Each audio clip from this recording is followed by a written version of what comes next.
Music dance experiences in the workplace can be a great way to cut loose. Choose one genre and choose one accessory and then have a great time.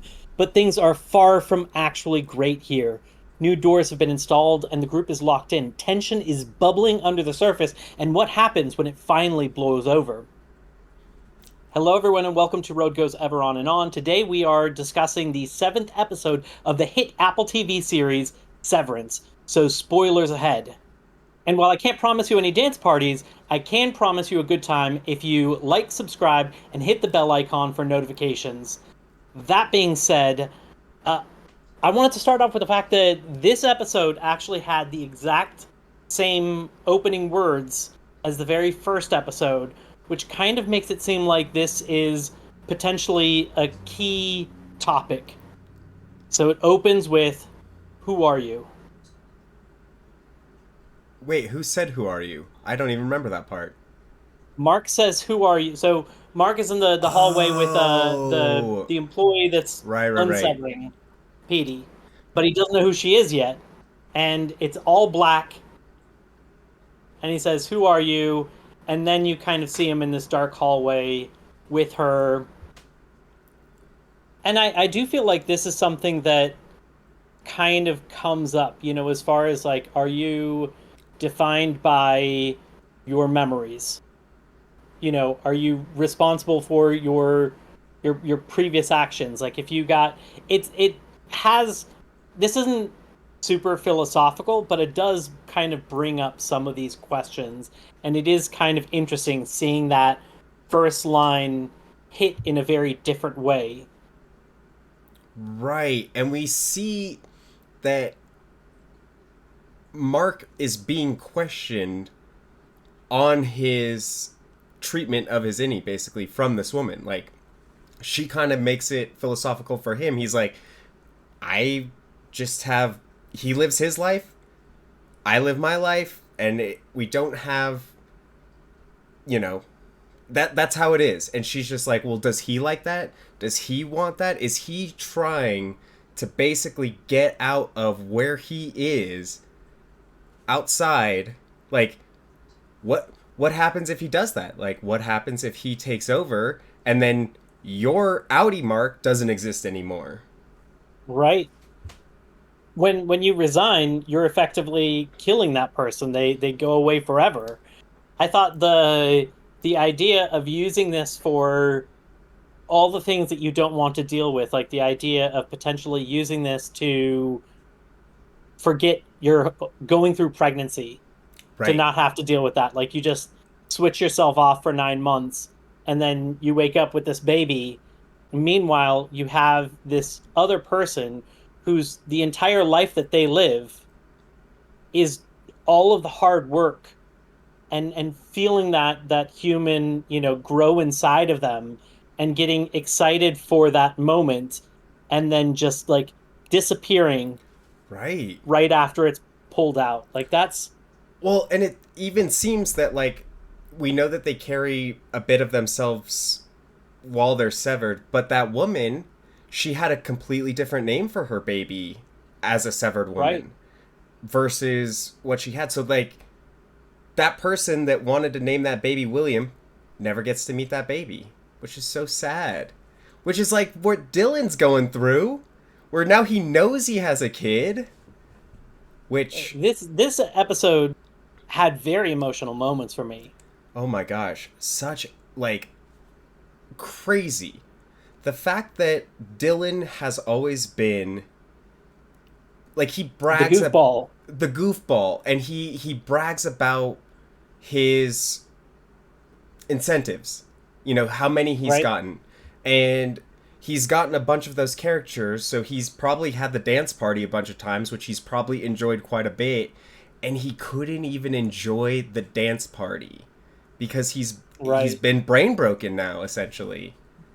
That was that was heartbreaking. Like to see the goofiest guy get reduced to that level of kind of like animalism, Oh yeah. where he is physically attacking and then biting was shocking. And then honestly, I felt like Irv's way of blowing up, even though it was, so much more muted in comparison. Right. When you think about who his character is and the fact that he's somebody who's been drinking the Kool-Aid the whole time, Right. to me, this was actually a huge outbreak Oh, for him. yeah. And so it really was emotionally poignant to me. The fact that, yeah, burn this place to the ground. Like, and I think, finally, Irv falling in love with somebody, Burt, and realizing, like, very cool foreshadowing where they talked about the woman, I forget her name, I think Dylan took her spot. And then they Oh, were yeah, yeah, talking yeah. about how she filmed an exit video and thanked all of her Right. colleagues for being there. And we saw a little bit of a payoff where we see Burt filming this video and Irv coming to the realization that, like, he's effectively dying. The Burt that he fell in love with is gonna be dead. That's so Right. heartbreaking. Really, really heartbreaking. But I did feel like, in addition to some amazing kind of emotional moments, I also felt like there were a lot of kind of WTF revelations. And so one and some things were just like tiny little things that just kind of made me wonder, like at one point, Mr. Milcheck, when he was talking with Burt, just as he was saying, like you deserve something nice, he he said something about, now you'll be able to work on the final preparations Right. without any distractions. So it to me that means that like something is the the machine is moving along well Right. and we're getting to some kind of end game. We're getting close to a goal. I do feel like, yes, we did learn a lot of WTF moments in this one, but I also feel like with only 2 episodes left, there's still so much I'm curious about. We got these cards that are part of some giant plan. What is the Right. break room? What is the mumbling? What are the goats? Like, there's so much to answer, and then the WTF, the bigger WTF moment in my opinion, the revelation of Mark's wife is Miss Casey.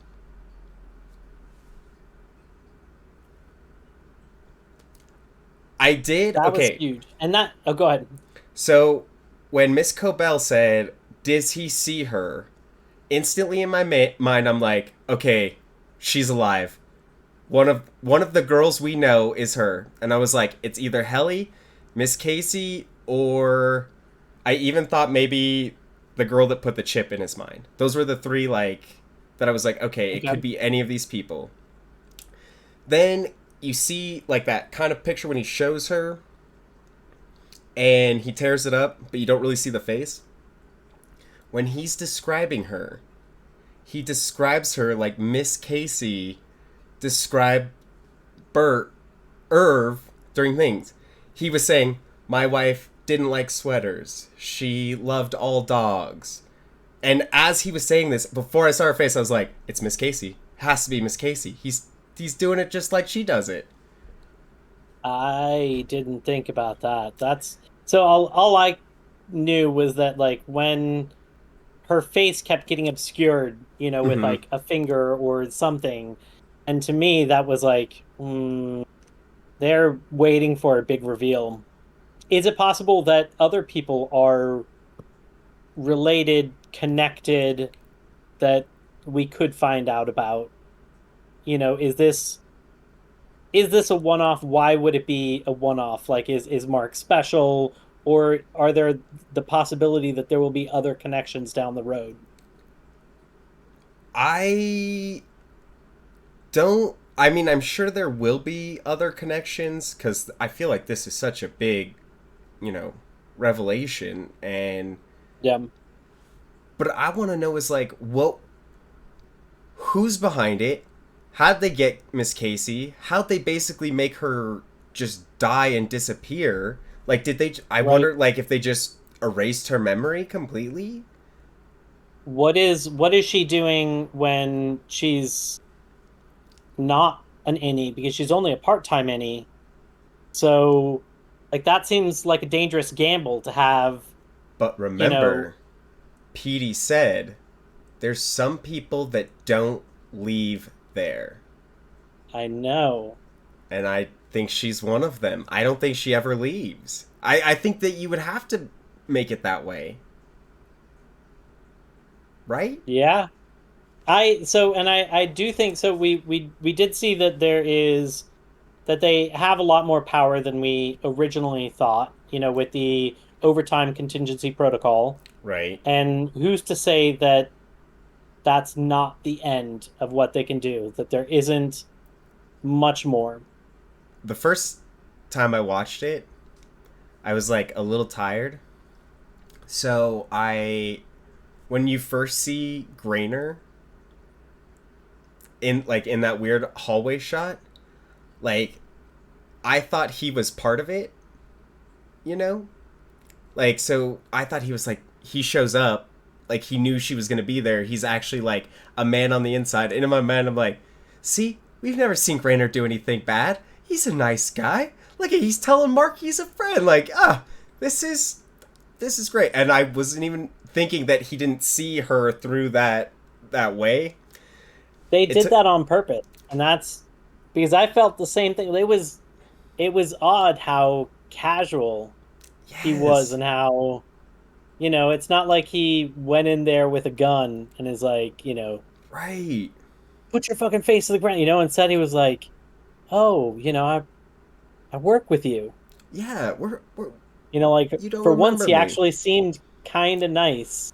So, okay, so I'm glad that I wasn't the only one, because when I Oh watched it yeah. the second time, I was like, oh, he's clearly not good. But that I one I for a still like second, my spider senses were still tingling because it was so weird compared to how we'd seen him in the past that it was like, um, I'm not gonna trust him yet, right? but I'll see. But it's like he's being awfully nice, and then all of a sudden I the mean, bat, and it was like, holy oh shit. yeah, that was great. I did not expect that. But this show also, I feel like, is really good at subverting expectations like that. Like you don't know what's coming, and same thing like when Mark's back at the house and he's getting rid of all his clothes. I totally forgot that girl was there. You know, Oh like right, I totally forgot she was there, and so you hear something and you're like, "Oh my god!" In my mind, I'm like, "It's Miss Cobell. She's gonna find him. right, He's so screwed."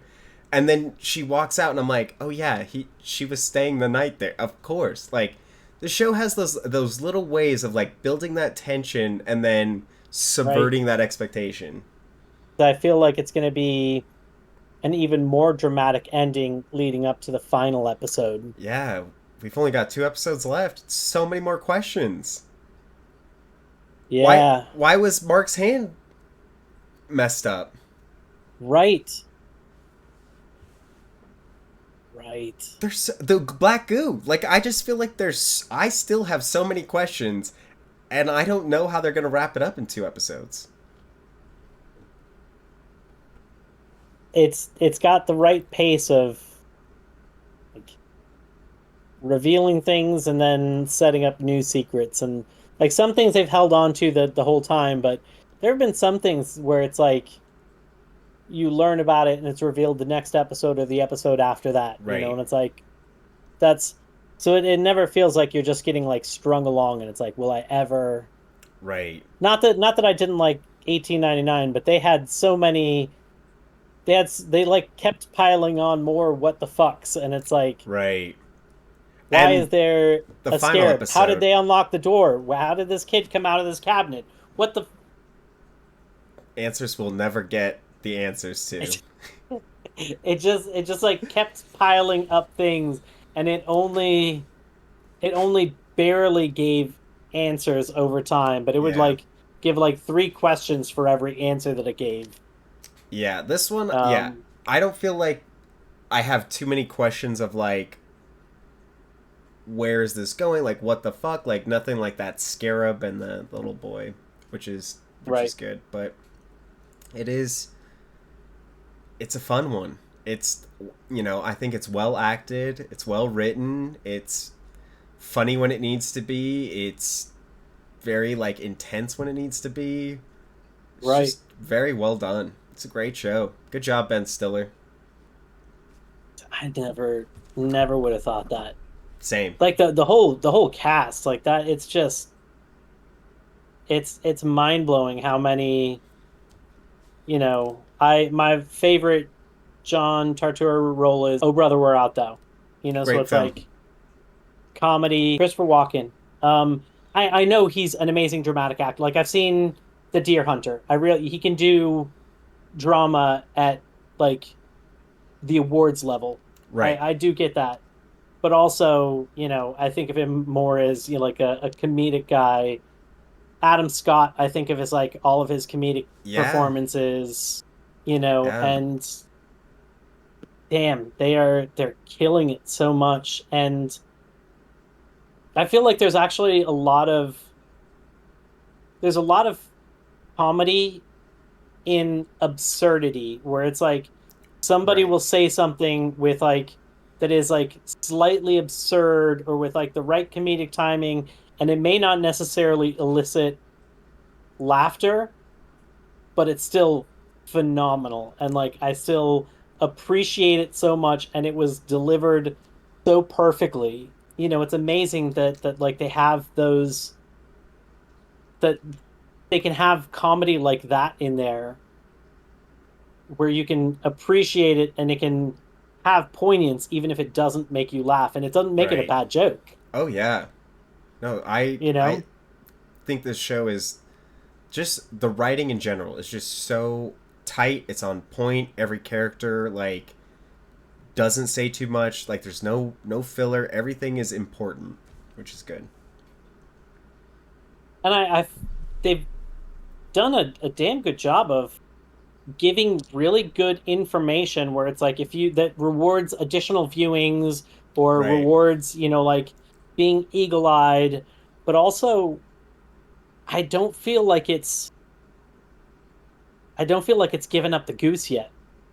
Like I No, feel like as much as I feel like I've found and grabbed onto, I still don't have answers. Instead, I just feel like I have more answers than other people that haven't done this.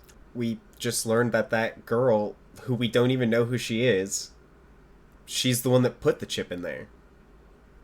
Right. Like, which is like, okay, so now we know the person that is deactivating these chips is the person putting in the chips.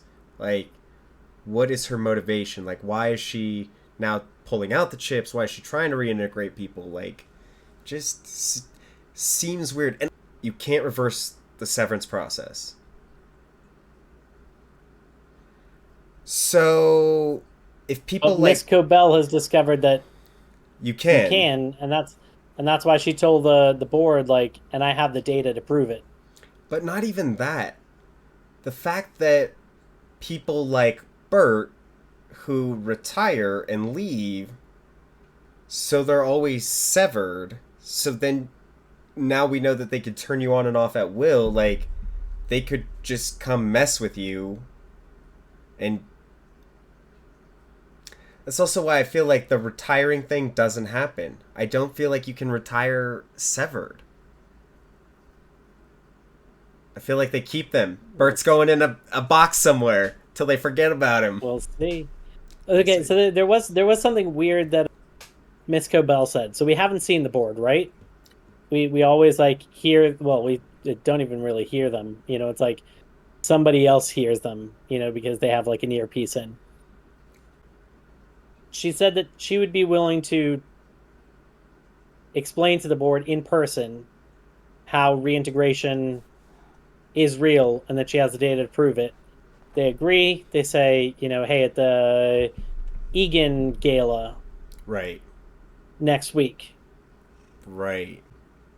And then Miss Cobell said that she was looking forward to receiving them, which is just weird wording. Because she's an Egan And the board's coming to the Egan Gala, and she's going to receive him at the gala. I mean, if that's the case, then did she need to get that meeting if she was already? I don't know. I don't know. Maybe it's like we haven't even seen these have been, disembodied voices. Mumbles, What if they really. literally are disembodied? Like, what if this is all of the Egans from the past that have, because of they've tamed their tempers, they've found this way to continue Transcend. on, I mean, you maybe. know. So I have some things to share about the security room. Okay, yes, let's talk about it. So do you have it? Because I need to pull up a few things. So if you have anything, feel free to share them. If not, give me just one moment. Well, I did notice something about the security room, which, you know, when Helly first looked in there and there was all those numbers, and she was like, "Oh my god, this is us." Like she saw their names. When Helly sees the different names and she says, "Oh, this is us." All of those names have green and red lights near them. And I'm wondering if those green and red lights are a sign of life and death, or if they're switched on or off. Okay, so I did a lot of pausing and screenshotting, and here's what I've got. So I don't have any conclusive theories from this. A lot of Okay, this is simply information. right. So do with it what you will. If we look at those panels, the red light, green light, let's go ahead and start off with that. So the left-hand side says bypass emergency, and the right-hand side says bypass normal. So I assume green is bypass normal and red is bypass emergency. Were those the lights that I was talking about next to the Next to each people's person. names? Yep. Okay, gotcha. Yep. Then there's a four-digit number. There is a dial. I couldn't see what it said above it, but the dial it's a min-max dial. So for instance, we can see that Dylan's and Mark's are set to minimum, and then I couldn't see what the other two in MDR were set to. Then there's a toggle that says outputs above it, and the top is set to lock and the bottom is set to unlock. Dylan's is the only one that is locked. All the others are unlocked. Once again, I don't necessarily know what any of this means. There are the four-digit numbers change occasionally, Yeah, I saw but that. something I thought was interesting. So if you look at like how many combinations of numbers you can have with four-digit numbers, we really should have little to no repetition with a group of the size that we saw. But there's actually a decent amount of repetition of those numbers. So it's not just like a random number from anything to anything. And interestingly enough, and I have no clue if this means anything or even what it means, but Irving and Helly's numbers Had the are same the ones. same. Even after it changes, they still are the same as each other, even though the number changes. So it kind of made me wonder whether or not they have a connection, Right. whether it's familial or not. Like I don't know if they're the right age for like father daughter, because I don't think they're husband wife, but Right. I just thought that was very weird for them to have the same number when once again there could be a lot of numbers there. I Who knows did what it means? I did notice the numbers as well. And then I did see, there was a couple other ones like so we saw that there was like MDR and then we saw that there was Yes. another CE. CL, CE, and there was one last one, WN. What are those stand So what do those stand for? I mean, I assume they're all departments. I just don't. I mean, it says department above the Right, right, right. letters, so I know that it is definitely that those are departments. And then the last interesting thing that I've got are the pages in the book that Helly's looking at.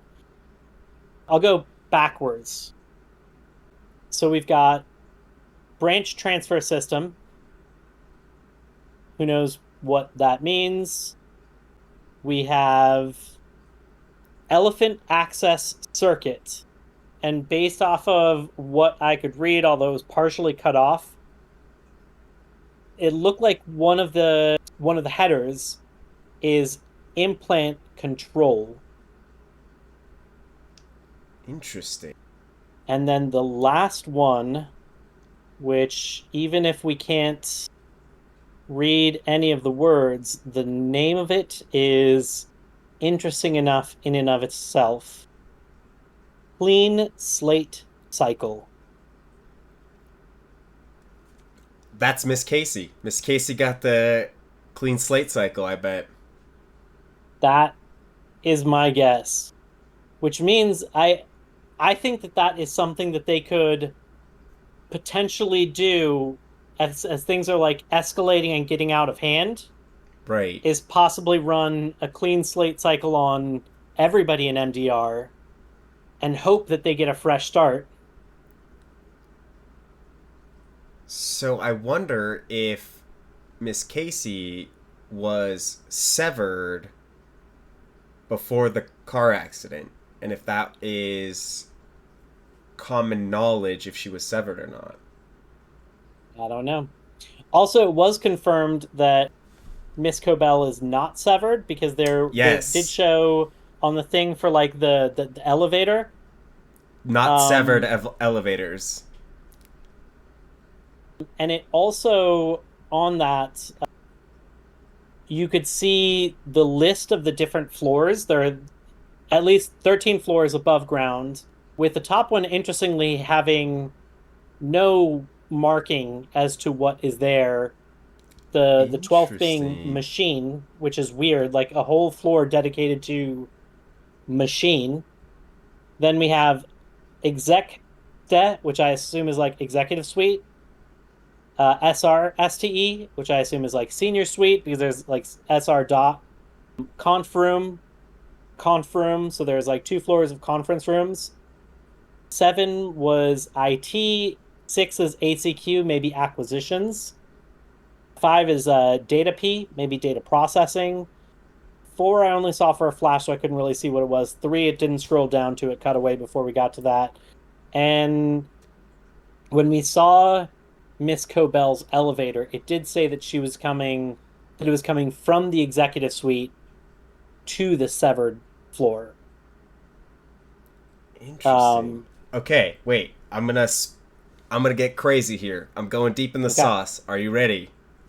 Yeah. There are 4 tempers, correct? And Yep. there are 9 principals, making that 13. 13 floors. And every floor could be a principal and temper. I don't know. I probably means nothing, but it's all about the numbers, man. And I did think it was interesting. Like we saw again in this episode that it doesn't seem like management is all on the same page Right. because Mr. Milcheck made another comment about not telling Miss Cobell something. Oh, Right. I did this because she was already stressed. She The doesn't need to overtime know this. contingency. He didn't tell her about that. Yes, which is interesting. Like everybody, I still think there might be somebody on the inside with different intentions. I don't know what those intentions are, but it's very clear that not everybody's on the same page. And I wonder what everybody's end game is. Well, we do see that they are on the same page. This is the first time we saw Milcheck on the same page as Miss Cobell in the sense of loyalty to Kier. Because, like, this whole time, every time we've seen Milcheck, he's never seemed as brainwashed by Kier. You know, he does talk about like, oh, I love looking at the light shining on him. Just sounds like admiration. Doesn't seem like Miss Cobell, with the like following the principles to a T. But then when Irvin went to Burt's going away thing, we see Milcheck finally like, don't embarrass, Egan, don't embarrass anything. Right. It showed that like almost like the really cult aspect of the like brainwash people are the higher ups non-severed. But is it possible that somebody that's doing this, it's an act, that they understand the rules of how to fit in, and they are playing the game? And I'm not saying that's necessarily the case with him, but I wouldn't. I'm not 100% convinced that just because somebody says some of the right words. I mean, Mark has said a bunch of the right words. How the job is, like, their work is mysterious but important, or whatever it was he said. Right. Well, And I don't think he really believes it. He's stuck there, and he knows that if he doesn't play the game, he ends up in the break room. So he plays the game. see, yes, I feel like I've seen Mark play the game, but it's always like, oh, like this is what, we're not supposed to make maps. We're not supposed to like it's always like, oh, I don't want to do this. And like Milcheck, I've never gotten that from him. Like he's doing his job. He's always trying to do his job. But like I've never gotten like he has like the I don't know. admiration. He does it with zeal. Like he has such. Well, and He's that's always got the smile. He's always has the camera. Like he right. is. And today in this episode he was like pushed past his breaking point, and he was so frustrated with Irv that he finally was like showing like, don't like the progeny, the like, don't embarrass Right. me like in front of Egan, like he's had enough, like, and just like Milcheck is like Miss Cobell wanting to do everything for Egan in a way. Yeah. This is like the minorest of little details, but it still Okay. seemed odd to me when you had mentioned the going away video. Yes. I don't know. There were some things about it that felt kind of weird and forced, but the thing that was the weirdest for me was how abrupt the ending was. Right. He All of a sudden he looked at his watch and he said, "Oh," and then it just cut. He's like, yeah. Yeah. I No, like like the most anticlimactic ending. Like after all those nice things that he said, for them to actually show him looking at the time, realizing what time it is, letting something audible out, and then just gone. what if they have an ability to basically wipe the people's minds about Burt? So, what if they invited his outie in? The outie comes, films the thing. They erase everybody's mind of Burt, like through the chips, so Okay. that he comes back and everybody's like, they have to teach Burt as like a new hire. So, what if Helly was the girl from before that was working in MDR, and she taped the video to resign, and then all the chips are erased of that person so she comes down fresh? And I wonder if we're going to see that with Burt.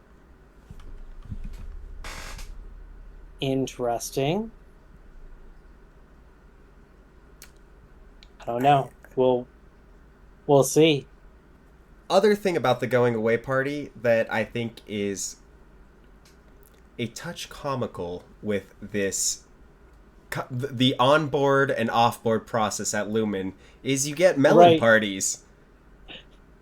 If you're in, you get melon parties, but you only get honeydew and cantaloupe, and when you're leaving, you get the Right. good stuff. They give you the watermelon. it's it's so bizarre. Like the more that you see, the just the kind of weirder it gets.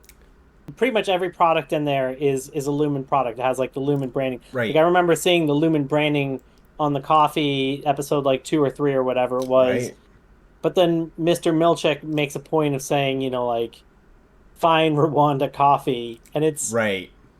weird when you have something that's like so neutral. Like I didn't see any kind of labeling on it, but the Right. fact that they know, like everything seems so oddly done.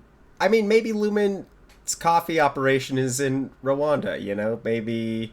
Because everything does have Lumen on it, whether it be even the photos. If you looked at the photos on the back, it had, like, it was Lumen that developed the photos, like Kodak.